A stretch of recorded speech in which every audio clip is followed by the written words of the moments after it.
Ladies and gentlemen, it's Tom Morgan with Jim O'Shaughnessy. Jim is a great friend, a man I consider deeply privileged to know, but also arguably doing the most interesting thing with his time and money of anyone I know right now in the world. And so the purpose of this podcast and this interview is for Jim to have a platform to explain what he's doing, why he's doing it, and how it's gone. And I don't want to assume that anyone listening really has any prior knowledge of what OSB is. And so, Jim, if it's okay with you, would just like for the first few minutes for you to explain what OSB is and what it spent the last year plus doing. Thanks for having me, Tom. So OSV is O'Shaughnessy Ventures. It is my, I guess, my next act in starting companies to do things that I'm fascinated by and interested in. I spent most of my life as an asset manager, and we sold the company O'Shaughnessy Asset Management to Franklin Templeton, and I launched this as my new adventure January 1st, 2023. OSV is basically a reflection of all the things that I am fascinated by and interested in. So we have different verticals. We have a venture capital vertical, which really tries to harken back to the days when they called it liberation capital or adventure capital. We're very lucky in that we don't have any LPs. So we don't have any of the problems that typically arise from a agent principal morass. We could talk about that for the rest of the podcast. I love movies, and I think that the future of movies is going to be bright, especially with the ability for very creative humans to use the new tools of artificial intelligence to essentially be able to create things that an individual or group of individuals simply could not have done just a few short years ago. I do passionately believe, that it's got to be a union of human and machine, or the so-called Centaur model, because I think that you'll see a lot of just purely AI generated stuff, and I think for the most part it's going to be pretty much garbage. I do think, however, that very creative humans are going to be able to make incredible things with AI and the tools that it affords them. I also got tired of remake after remake after remake after remake, and really wanted to see films that inspired people again, that gave them hope and or a nudge that, hey, things might not be going great for you right now, but they can go better. I think of the classic movie Rudy, about the kid who goes to Notre Dame, and as I think one of the lines goes, you're 5 foot nothing and you weigh a buck nothing. How are you ever going to get on the Notre Dame football team? And it's just a very inspirational movie, and I think that there is a dearth of those right now, and so we want to make some. Infinite Books, same thing. We see so much hand-wringing, so much doom-saying, and I think that infects the collective zeitgeist or collective unconscious. And so in our small way, we hope to publish authors that have a different perspective on what the future might hold for us. And we also do Infinite Media, same thing driving that. We want to be able to incubate and or collaborate with people who are looking for things to root for as opposed to against. Anybody can root. It's so easy to root against things. And so it takes a little more effort to root for them.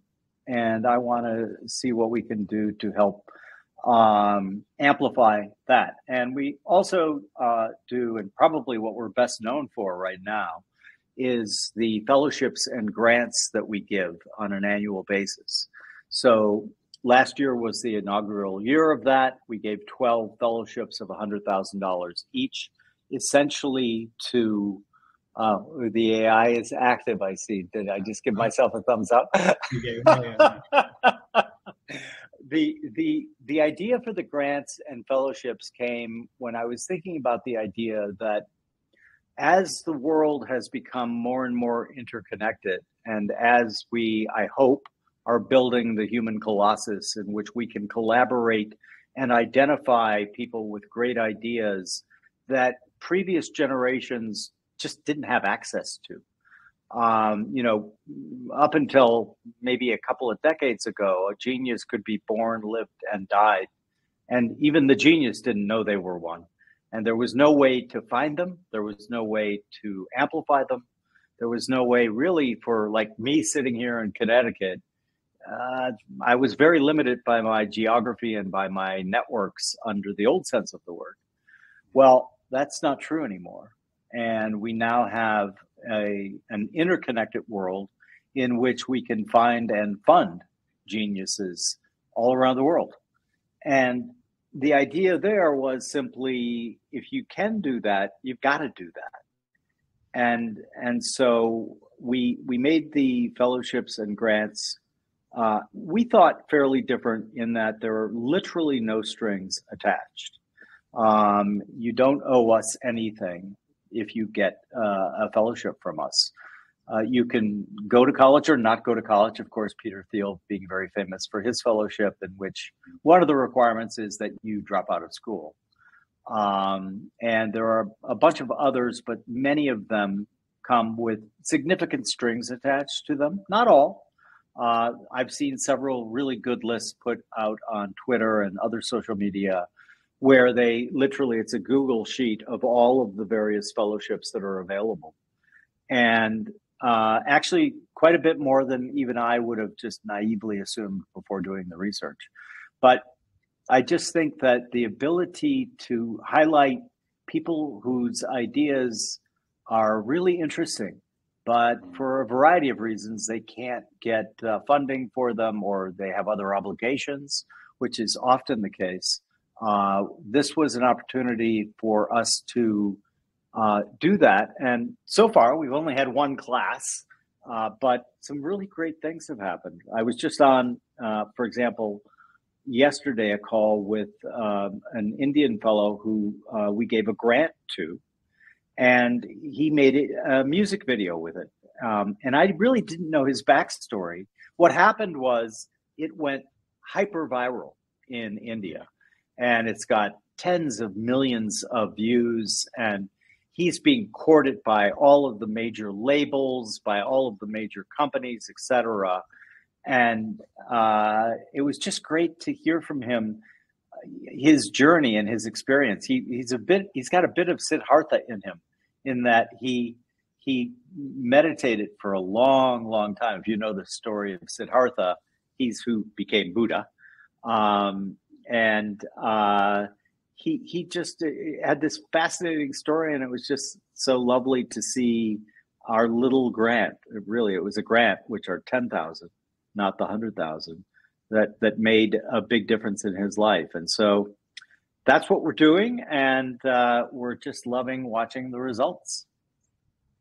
So eagle-eared or sharp-eared listeners will have noticed my 5-year-old jumping into the room during this, because Jim and I are recording during the weekend. So I refuse to edit that out as a concession to my real life, although I'll remember to lock the door next time. There's like 15 different areas I want to drill into here, but the one that feels most important to me is, tell me what your life has been like in the last 12 months since you've started doing this qualitatively. Oh, it's been fabulous. It's the one problem that I'm facing is I don't scale as an individual. Luckily, I have a fantastic group of teammates that make all of this possible. It's funny because other people's ideas about how these fellowships get awarded, many of them think it's just like me. It is not just me. We have a full team going through them, and they get up to me after the team has vetted them and interviewed them and all of that. But my life, literally, Tom, has been it's been one of the best years of my life. Getting a chance to meet and learn all of the stories of widely and wildly disparate group of people. I mean, if you looked at an average day, I could start the day having a Zoom with somebody who is a filmmaker and has got a great idea for a documentary. That happened this week, for example. And then you shift to a meeting with our venture team, and you get pitched on some of the most incredible ideas that people are starting companies around. I think it's an amazing time to be alive in that sector as well. But then reading the finished copy of one of my editors at Infinite Books got done with a forthcoming title, and just watching all the changes and chatting with him and listening to, why this changed, not that changed. So just infinite variety, but all incredibly fulfilling. See, this is why I want to drill into this idea, because for the last few months, I've been exploring the concept of donations and why wealthy people give their money away and for what reasons. And knowing people on both sides of that dynamic, it's been very interesting to me that in the relationships that maybe don't go as well as they should be going, what happens is that the donors often get right up to the edge of giving money to something, and then it progressively gets less and less open-ended, and there are more and more strings attached, and the amount of money gets smaller and smaller and smaller. And a lot of people just often start out with a very narrow vision that this is the thing I want accomplished, and this is how I'm going to go about it. And whilst I don't think there's anything intrinsically wrong with that very goal-focused attitude, I look at what you've done and you've inverted it, and you've basically said to the world, bring me the most interesting people, by saying that you don't have that many strings. And it strikes me as that, like, the benefits for you on your life have been very, very tangible relative to someone that has very tightly prescribed goals. And do you have you probably know vastly more wealthy people than I do. Do you have an idea why people behave that way, and what stops them from being patrons in the mold that you've become? Wow. Well, first off, let me just say, I wouldn't criticize anyone who was giving their money away for whatever reason that they have for doing it. I mean, if you know the history of philanthropy in the United States in particular, we did not have a tradition of a government supporting the arts, or governments building beautiful museums, or a variety of other things. And so, the robber barons were not the greatest people in the world, but one of the things that they did, which really did start out the trend in the United States of philanthropic activities, was give away a lot of money. I mean, look at Andrew Carnegie. I mean, there's a reason why there's a library in virtually every city in America, and that's due directly to Andrew Carnegie. So there would be a good example of, he had a very specific, narrow idea about what he wanted to do. And yet the good that came out of that, I think, is difficult to calculate, right? But in my instance, I'm insatiably curious. And when I found myself in a position where I could act on that, through these fellowships and these grants, I felt, well, I want the biggest funnel possible. And the only way you're going to get a funnel of that size is literally to say, no strings.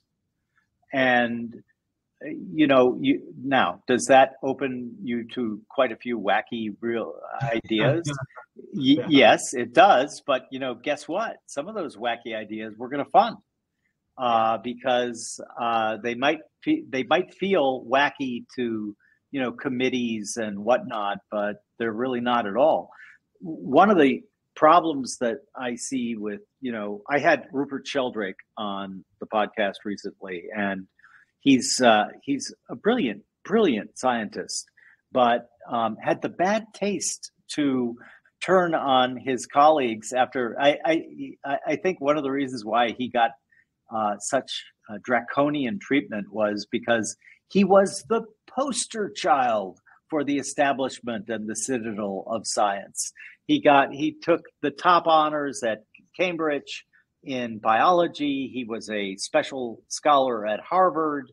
I mean, literally, he was Mr. Inside. And then he went and published a book that was deemed heretical by the editor of Nature magazine, Sir Maddox, at the time in 1981, and literally said, "This is a book for burning." I love smart people with ideas like that, because if you look at history, most heretics literally had to give their life.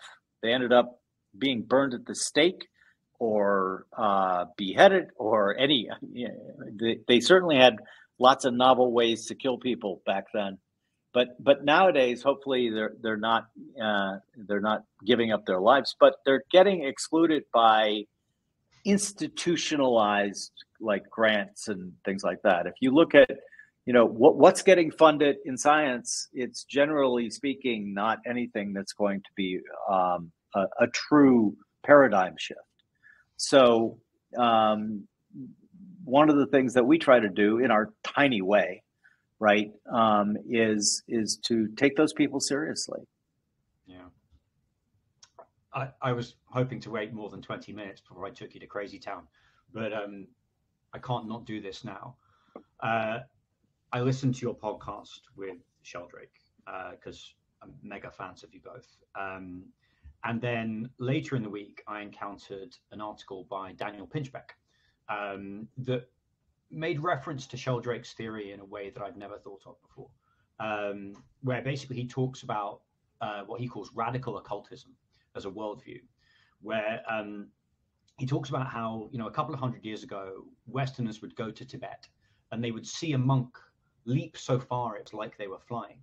And when we hear accounts like that now, we just assume that everyone lost their mind, right? Or it's just some sort of creative license. And then he's like, actually, no. If you think about it in terms of Sheldrake's morphogenetic field, for people that aren't familiar with the idea, it's essentially that reality has a real solidity and inertia to it, but those habits are, the tendency of reality is kind of like a habit, and if enough people believe something, it then starts to change the nature of reality. And the implication of that idea is that our worldviews increasingly shape our reality. And you don't have to believe any of the things I've just said to know that bit's true. But his argument is essentially that as the world has become more closed down and rationalistic, magic has withdrawn from the world as even a possibility. And the thing that comes out of that idea that I find just staggeringly optimistic is that negative downward spiral also works as an upward spiral. That if people suddenly believe that our reality is somewhat malleable, and we can tell what you're trying to do in terms of your media arm, you can tell stories that are both optimistic and true, you can create this incredibly virtuous cycle where people start to believe that world is possible, and that world starts to get created. Does any of that kind of mesh with you? I know it's a bit bonkers. I actually don't think that thesis is bonkers at all. It seems pretty self-evident to me. I think that, the idea Robert Anton Wilson and Timothy Leary called them reality tunnels. I saw Adam Grant, who's written some great books on how to rethink things, call them reality, or actually he quoted somebody calling them reality goggles. The idea that we create our own sense of reality, our own version of reality, is relatively non-controversial, given much of the recent research that we're able to look at empirically. And so I think that, if you, I put up 2 quotes every day. I call them 2 thoughts. We're actually doing a book on it with those 2 thoughts. But one of them, I can't remember whose quote it was that if you want to destroy a country, destroy their stories, because they will tell they will tell pessimistic, downward spiraling stories about their prospects, about their history, about everything. And so I don't look at it in the least bit controversial to say that you become what you focus on. What you continually focus on becomes your reality. I did a thread on Twitter called The Thinker and the Prover, and I tend to try to look for very pragmatic, practical uses of these ideas. And so I don't know about the monks who are leaping across, in like Matrix-like. But one of the things that I do believe, passionately believe, that if you continually tell yourself that the world is a horrible place, guess what? The world you're going to experience is going to be a horrible place. It will find you. And conversely, by the way, and let me hasten to say, this doesn't mean that you can sit on your couch and say, I'm a millionaire, I'm a millionaire, I'm a millionaire, and become one. I think that you've got to do the work. You always have to do the work. If you can talk until you're, what did Jung say? You are not what you say you will do. You are what you do. And so I believe that we know so little about the nature of reality, the true nature of reality. That's why, like, for example, I'm not a religious person, but I'm not an atheist. And I'm not an atheist because that requires as much, if not more, belief, I think, than being open to all sorts of different models as to what the true nature of reality is. And so I'm endlessly curious and try to see things like Dr. Sheldrake. We, in fact, are looking at working with him on creating an app for determining whether you can increase your intuition. But my version of that is very nice because it aligns quite nicely with Dr. Sheldrake's. I'd love to see if it's true or false under scientific conditions. Let's test it. Let's see if that can happen. And I was on another Zoom with him, and I said, you of course would publish even if it was a null result, right? He was like, of course. And then, he listed all of the things. In fact, he listed something he had just published where his thesis did not prove to be correct. So I think that what you often see these days is people trying to shut down the question part, which is really crazy to me.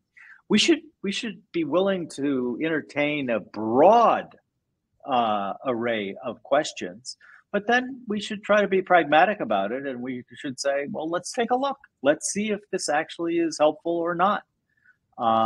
So, yeah, that's kind of the way I look at it.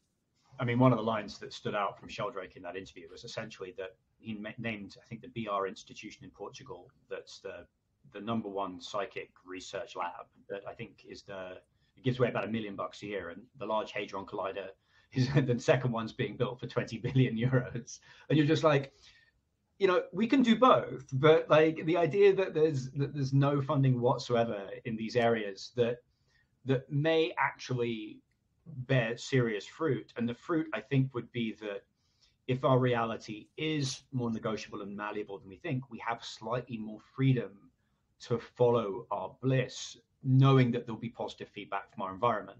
And that, for me, strikes me as sort of the lowest hanging fruit that we can get people to consider practically, which is that if you think that the universe will respond beneficially to you pursuing your passions, that lowers the bar for people to do it. And I think that plays into one of the other most interesting things that you're doing, perhaps not coincidentally, which is the fellowships. At the moment, if you have a fascinating idea, it's just impossible to get that funded. But I know that you can't fund everyone. Like UBI remains controversial because like some people would just be lazy with it. So I think I know 10 people individually, and I know we have mutual friends, but I know 10 people individually that have applied for your fellowships. When you're looking at these, what stands out to you in terms of things that you get excited about? So we get very excited about things that, as you yourself just said, are very intriguing, but are ideas that the citadel of science, if we're talking about science, or any other institutional type funding, would be absolutely a no on.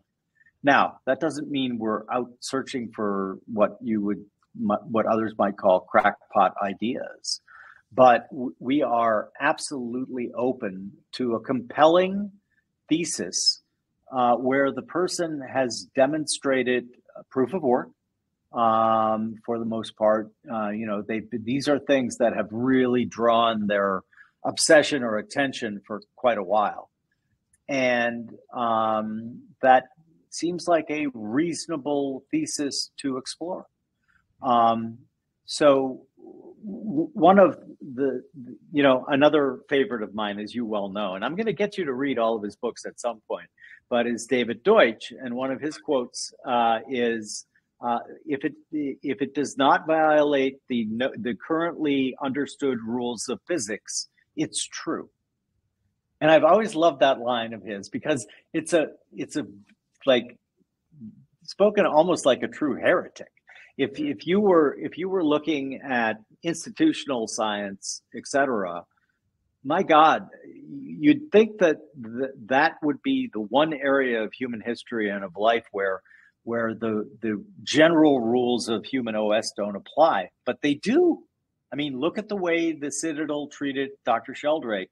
Look at the way it treated David Bohm, whose implicate and explicate order ended up being, through testing, proven, right? And if you look at the way Oppenheimer tried to suppress David Bohm's work, it was because of politics, because he was apparently briefly a member of the Communist Party.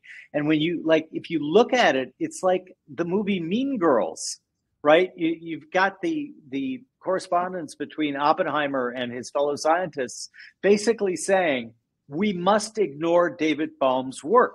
If we can't disprove it, we must ignore it. Right. And you're kind of looking at it like, that's insane. And yet, throughout the history of most of the greatest innovations, what you can almost always count on is a very healthy chorus or confederacy of dunces, as the quote goes, who will oppose it, scream it down, say it's wrong, etc., forever and ever, amen. And that's the precautionary principle run amok. If you are so fixed and dogmatic in the way you look at the world, you create stasis. And in my opinion, stasis is death. And we want movement, we want life.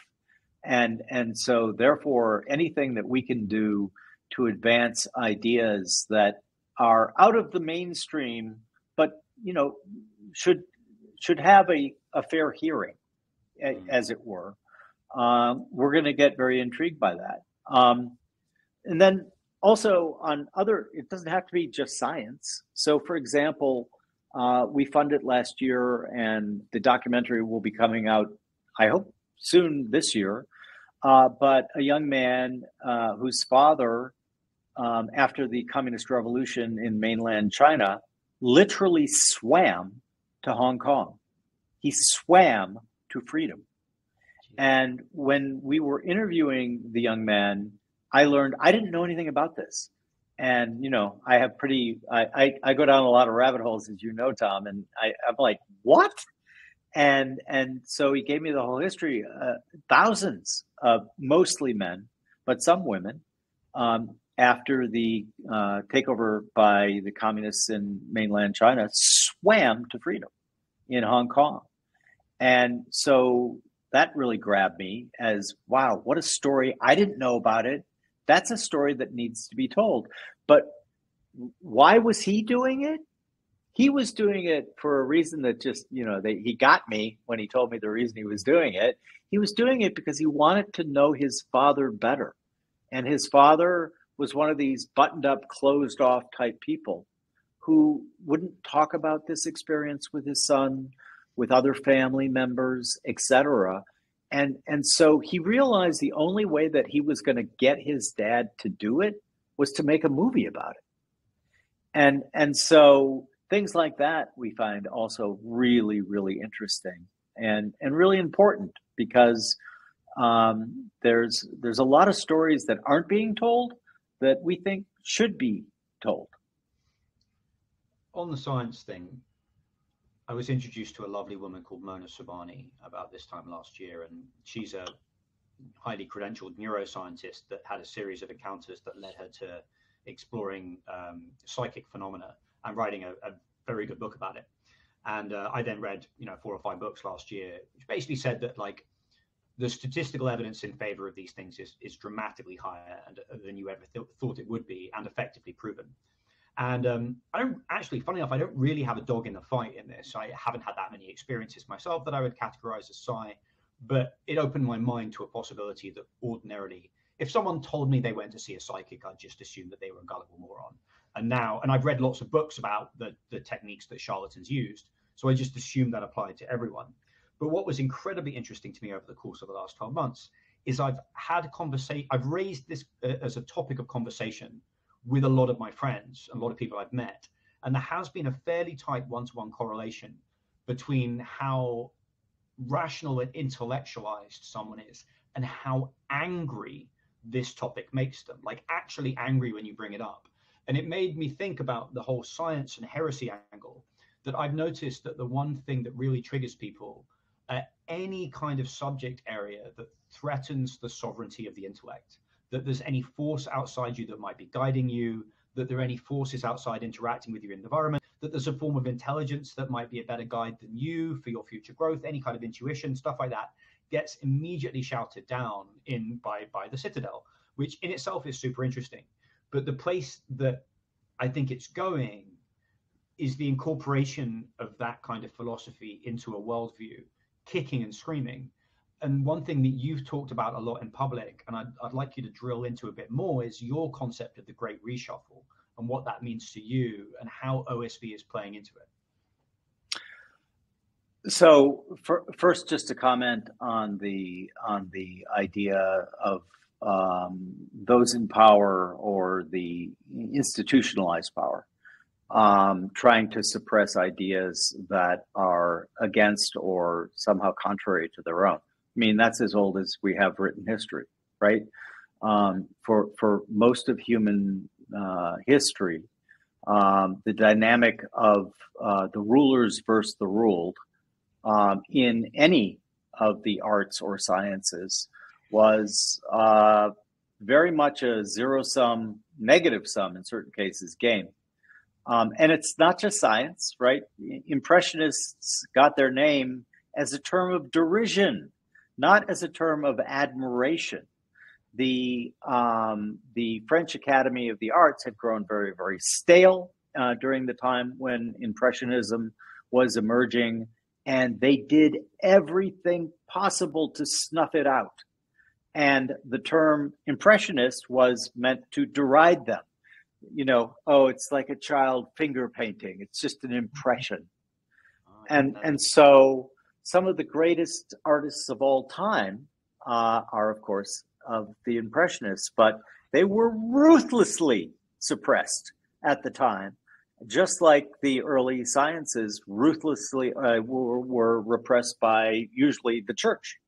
But then what happened was the science itself got kind of a church-like attitude and started descending into dogma, i.e., these are facts, in quotes, that you may not challenge. These are ultimate truths, and if you question them in any way, you are guilty of heresy and you are an apostate and you must die, period, right? Again, back to Dr. Sheldrake, Sir Maddox made a comment on a BBC documentary of 1981 about Sheldrake, in which he said, I had exactly the same right as the Pope did when he told Galileo he was a heretic. And I'm watching this and I'm thinking, Well, first off, really bad example because Galileo was right and the Pope was wrong. But dude, you are the editor of the most prominent scientific journal, Nature, and you are talking about your infallibility. I mean, the heart and soul of true science, not scientism, but true science it's like punk rock anarchy. Take no one's word for it. Say, fuck you, man. I'm not going to take what you tell me is true. I'm going to examine it. I'm going to test it. I'm going to see whether we can negate it. And that's the spirit that got starting to get suppressed. So those things and those notions are as old as the hills. I definitely think that a more whole-brained approach, a more inclusive worldview, is only going to let you see things that you were blind to before. The other author that I'm always trying to get you to read is Robert Anton Wilson. He's got a great book. I can't remember the exact title, but it's about why were all of the early gods goddesses? And I think it's along the lines of Isis is returning and boy is she pissed is one of the titles of the book. And in it, he goes to great lengths to say, when the men took over, they made short shrift of all of the earlier female gods and tried to replace them or negate them, or Mary Magdalene suddenly became a prostitute, right? As opposed to many contemporary accounts of that time really kind of think she was Christ's wife. And so I'm all in favor of let's look into things. Let's see where they lay and let's try to be as open-minded as we can. Now, this doesn't mean that I believe that I can teleport over to you in your Manhattan apartment. I would love it if I could.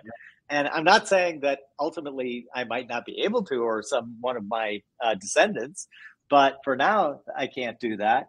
But what we really are all about with the fellowships is just we are very open-minded to the spirit of inquiry. And if we've been too hyper-rational in the past, then let's look on the other side of that coin. Let's just bring that back. I don't believe that one is superior to the other. As you know, I'm a huge fan of Taoism. And at the heart of Taoism is the idea of yin and yang. And to say that we should only be yang or we should only be yin, I think is to completely not understand what they're describing, right? The idea of the Tao, especially the unnamed Tao, is that creation comes from the blending of the masculine energy, the female energy, and if you don't want to gender it, the rational versus the spontaneous and creative. There's all sorts of different ways, but I think sometimes the words themselves get in the way, because when we label something, we negate it. I'm stealing that from Wittgenstein. And I think that's quite true. When we label something, we put lots of definitions on it, we give it a label, and then we really stop thinking about it. And so I'm very much in favor of, we need Athens and Sparta. We need Plato and we actually need Lao Tzu and Confucius to keep the comparison more valid. And so I'm very much enamored of a holistic approach that takes all of these viewpoints into consideration, and not simply, we're talking about Dr. Sheldrake. Materialism has taken over much of science. In other words, if we can't touch it, if we can't negate it, if we can't do that, it doesn't exist.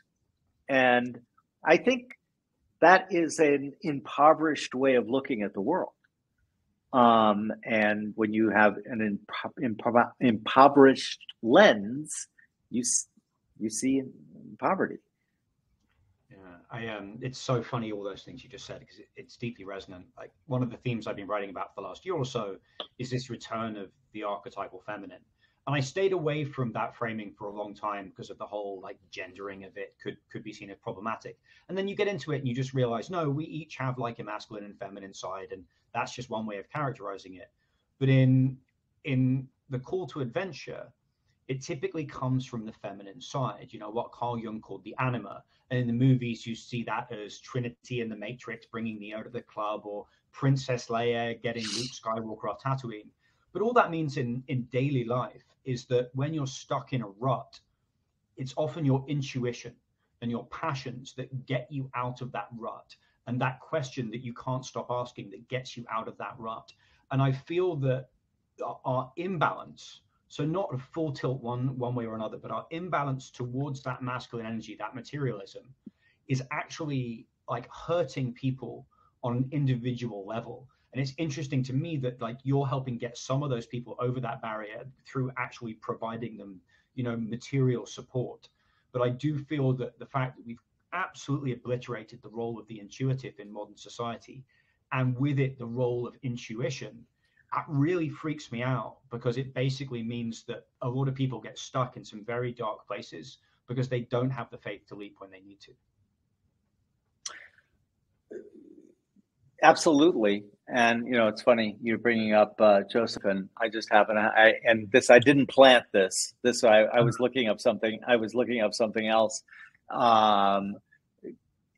Listen, what's really interesting to me about that, and about Campbell, and about Jung and Dr. Sheldrake's idea of the morphic field, is they're all circling around similar things, right? And let's stick with Campbell for a minute. How many of the top 10 grossing movies of all time have been heroes' journeys? Do you know the answer?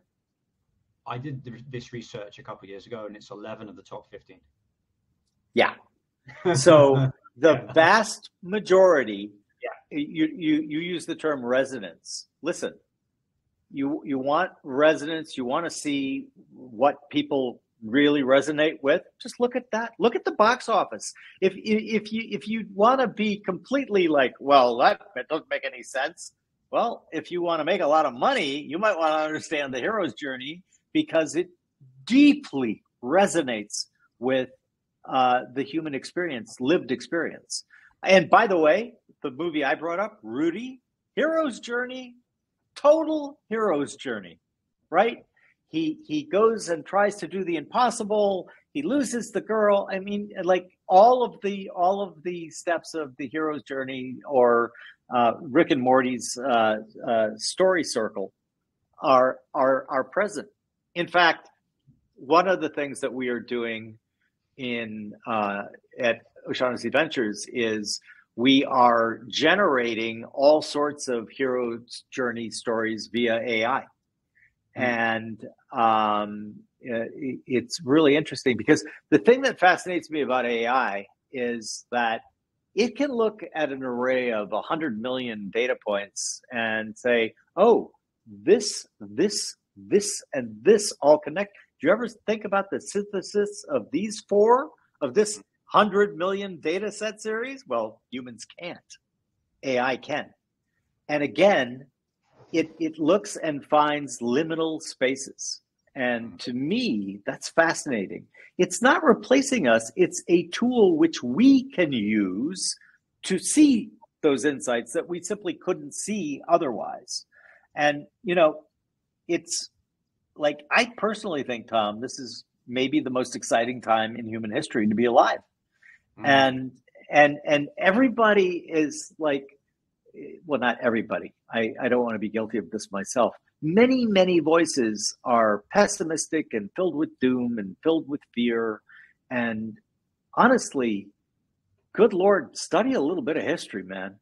And you would understand that you should thank whatever your gods are that that you are alive right now. I mean, simple things like every time I step into a hot shower, I say a silent thank you to the universe. Do you realize how few humans throughout history have had the ability to turn a knob and get hot water and have soap and be able to clean themselves? I mean, my God, it goes back to that's where Marx got the term the great unwashed. What he meant by that was they didn't have soap. They couldn't clean themselves. Only rich people had soap. And you look at what, free markets and free inquiry has given us, and it's this cornucopia of wonderful things. Now, has it also given us horrible things? Of course. But that's where error correction comes in, and that's where every advance that we make comes with problems, right? We just have to hope that the problems are better problems than the ones that we had to deal with in the past.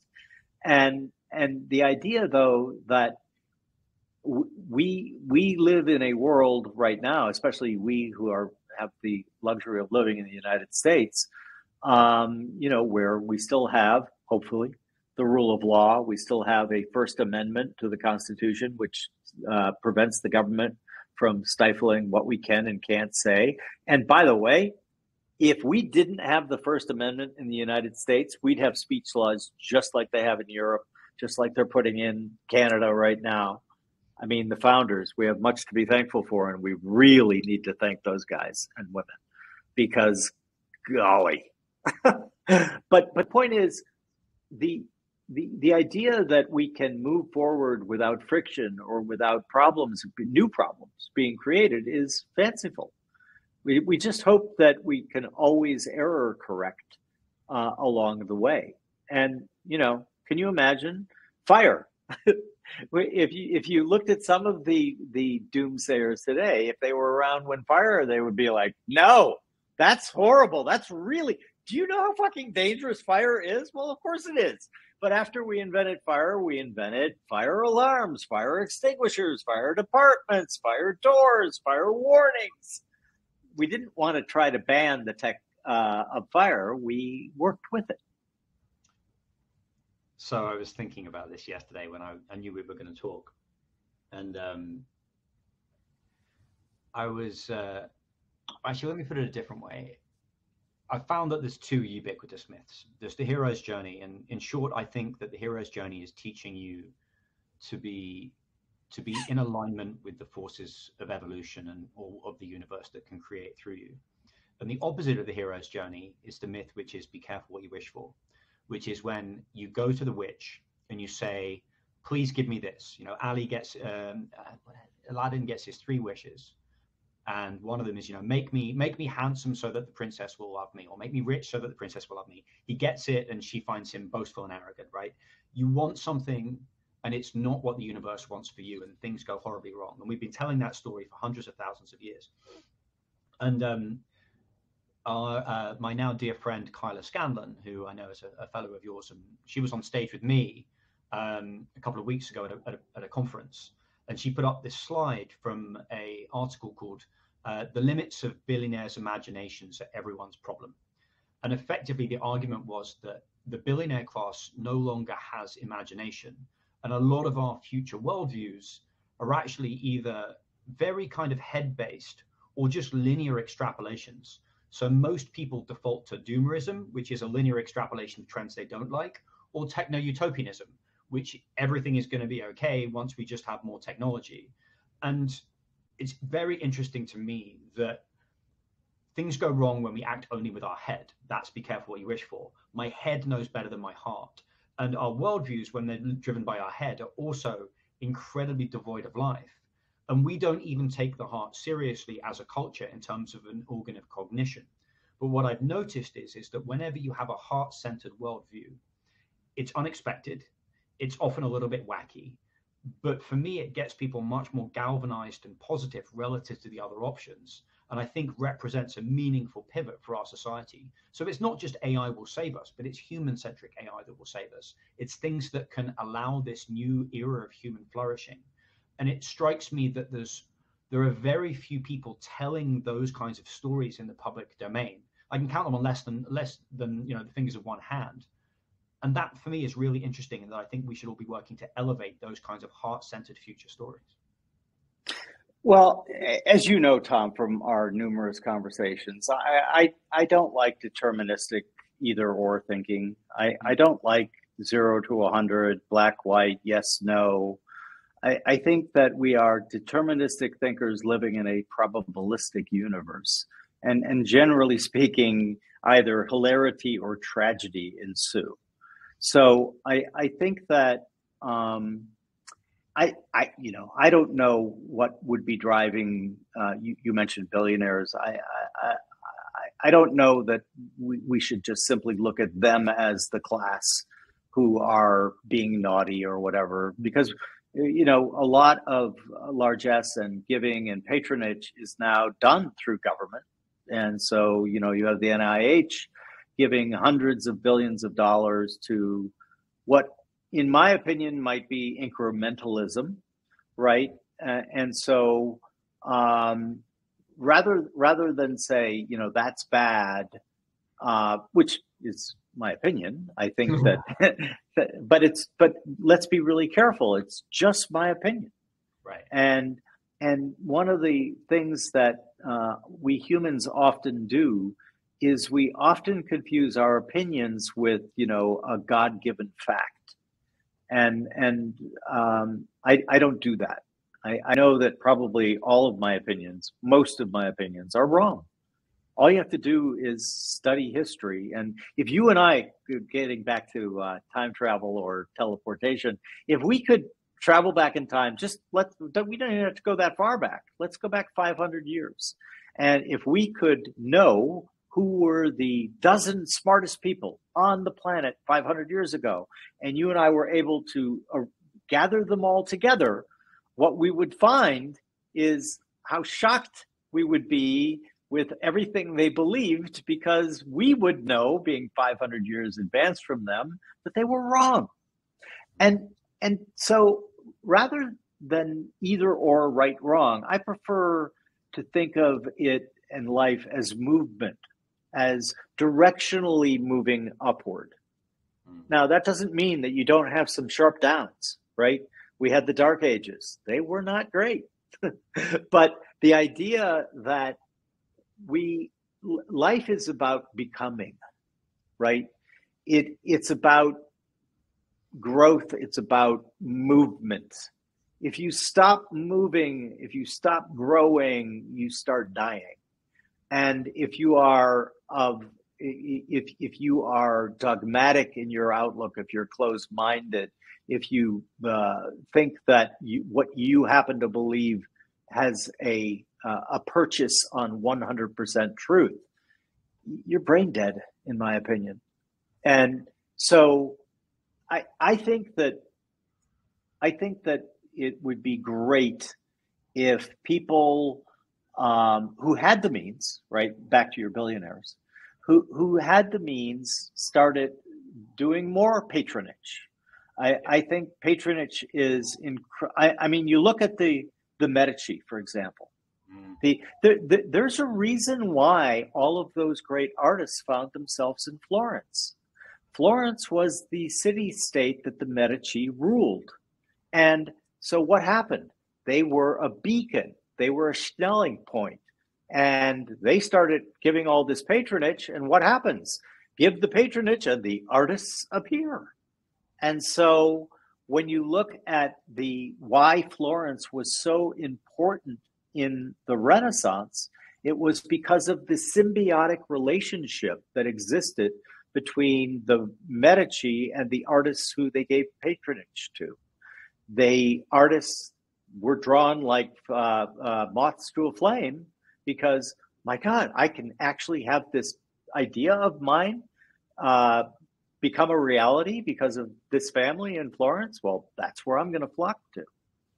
Yeah. And so I think that, I think if you gave me a little while with even the most self-centered, self-interested billionaire out there, I could reframe it for him or her and make it along the lines of, this is in your own best self-interest to do. Right. because this will ultimately be better for you because you might be able to invest in it or take advantage of it. I mean, there's a million ways you can frame it to people who are just incredibly selfish in their actions. And, Adam Smith told us all about that, right? It is not to the benevolence of the baker that we owe our bread, but his self-interest. And so if you really wanted to frame it as not even being just a tiny bit altruistic, you could frame it along the lines of, hey, if you really just only care about yourself, Mr. or Mrs. Billionaire, you should be doing this because the results are going to be amazing and fruitful. It's one of the things I love about this, though, which is that, Cosimo de' Medici wasn't standing over Michelangelo's shoulder holding a chisel, right? Like he was just like, go make something beautiful. And then he was surrounded by beauty. And we're still talking about them now, but the stipulations weren't there. And I can say this about you because you probably can't say this about yourself. But I look at the last year of your life and what you've been encountered. You've been flooded with abundance of interesting things by not having tightly prescripted answers as to what you want to find. And I find that so interesting. We're coming up on the last 5 minutes. And the last time you met, you said something to me that I haven't stopped thinking about. It was this visual metaphor for a supersaturated salt solution, where basically if you drop 1 grain of salt, and if you're listening to this, I recommend going and check it out on YouTube because I've watched it now several times. If you drop 1 grain of salt into a supersaturated salt solution, and I'm now going to do it for my kid actually now that I've remembered, because we all know he's in the house, it suddenly crystallizes. It's like that phase shift where it suddenly all crystallizes into salt. And you made the assertion that you think this is where we are. And this is where I think we are too, at the cusp of a phase shift. So, for the last couple of minutes, just paint me a picture of what you think that looks like. And I think if anyone's listening to it, how do you capitalize on that as an individual to make your life as exciting as yours has become? I think that the wonderful things happen when you find people who are passionate, obsessed, skilled, you fill in the adjective, and then let them be thus, right? I have no interest in micromanaging anyone on my team, much less anyone we give a fellowship or a grant to. Yeah. This is like spreading Johnny Appleseed, so I guess. You throw the seeds out there. In this case, it's a funding through a grant or a fellowship, and then see what sprouts.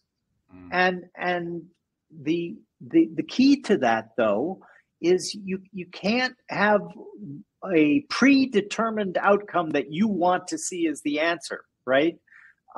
Because that isn't real patronage. That you can hire somebody to create something exactly the way you want it. I think that one of the big problems in a lot of corporations is this idea of micromanaging creative people. I'm not running a kindergarten at O'Shaughnessy Ventures. You can work from anywhere in the world, and there's people who are it triggers them when, no, you can't. This is why. And look, I'm not opposed. If you want to work in an office environment, by all means do so. That's great. It just hasn't been, in my opinion, the way that I've seen my ability to get some of the most talented people in the world to join O'Shaughnessy Ventures is by not prescribing, is by not saying, this is the rule book and you must follow it. Now, of course, do we have rules? Yeah, you can't break the law and all of those simple things. But to be overly prescriptive is to cut off their source of creativity. And that to me is self-defeating. Again, let's make no mistakes here. I'm a capitalist, and I hope that great things will come out of our for-profit branches. And who knows? We might even fund a fellowship that turns into somebody coming back to us and saying, all the work I was able to do with the fellowship, now I'm going to start this company. You want to invest, right? You just can't, by thinking that ahead of time, right, that what the outcome is going to be. Directionally, maybe, sure. But what you want to do is you want to allow as much room for the creative, for the iterative, for the surprise, if you will, because that's where all of the really cool kind of, you use the term phase shifting, quantum leaping, paradigm shifting. I want to be careful, because if I use too many buzzwords, I'm going to be suddenly the king of LinkedIn, and I don't want that to happen. Jim, you're an inspiration to me, and I'm hoping this has been an inspiration to others. Thank you so much, and I hope to speak to you again soon.